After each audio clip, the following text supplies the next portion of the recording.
So, very good evening, friends. Hope your revisions are going on in full swing. Let's quickly take a look at two past exam questions from internal audit, which was asked in 2024. I'm sure it's going to be very useful for you. So, do check it out, do make full use of it. So, briefly elaborate what are the various aspects to be included in the audit documentation by the external auditor when the external auditor uses internal audit to provide direct assistance.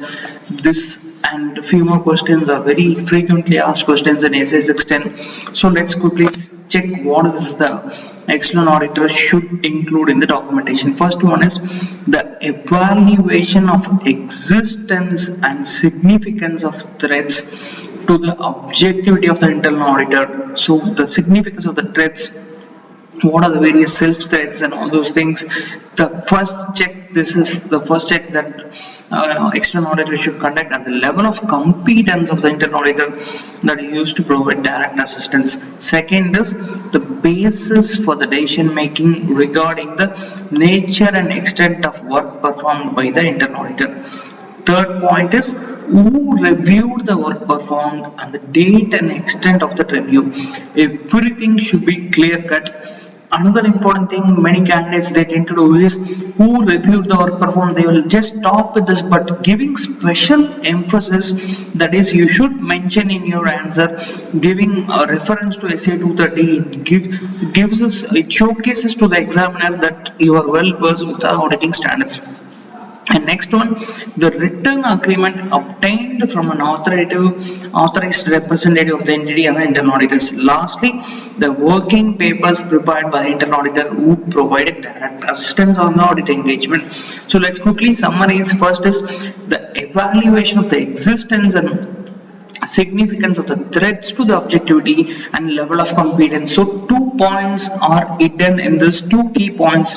First is significance of threats, then level of competence. Quickly make note of this so that you can parallelly take down your notes. So once you revise for the exam, you need not again read everything. Just 2 points should come to mind: significant threats, level of competence. That's it. Next is base of decision and who reviewed the work performed, then giving reference to SC 230. Then next is written agreement from an authorized representative. Lastly, working papers prepared by internal auditors. That's it. 5 points, 5 straight key terms.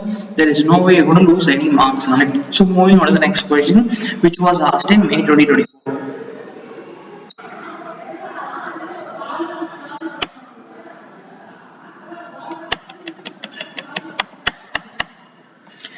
Briefly elaborate the list of internal controls which may be required to be implemented and operated as part of audit trail. So these are the various internal controls that should be in place. Controls to ensure that audit trail feature has not been disabled or deactivated. That is, that audit trail should be in prevalence in the system, in the organization, and controls to ensure that user IDs are assigned to each individual and user IDs are not shared. So first is regarding to that audit trail feature is not disabled, that it is currently in place and it is activated, and the user IDs are not disabled, and also each individual uses their own IDs to access the systems and various features. Then controls to ensure that changes to the configuration of the audit trail are authorized and logs are maintained. So configurations, logs, these are very important term with regarding to a third point. And next is control to ensure access to the audit trail is disabled or restricted. First point what we saw is audit trail feature is not disabled, whereas this point, fourth point, that access to the audit trail is disabled because only specific persons should be allowed to access those things. So if you see this third point, the catch term was logs.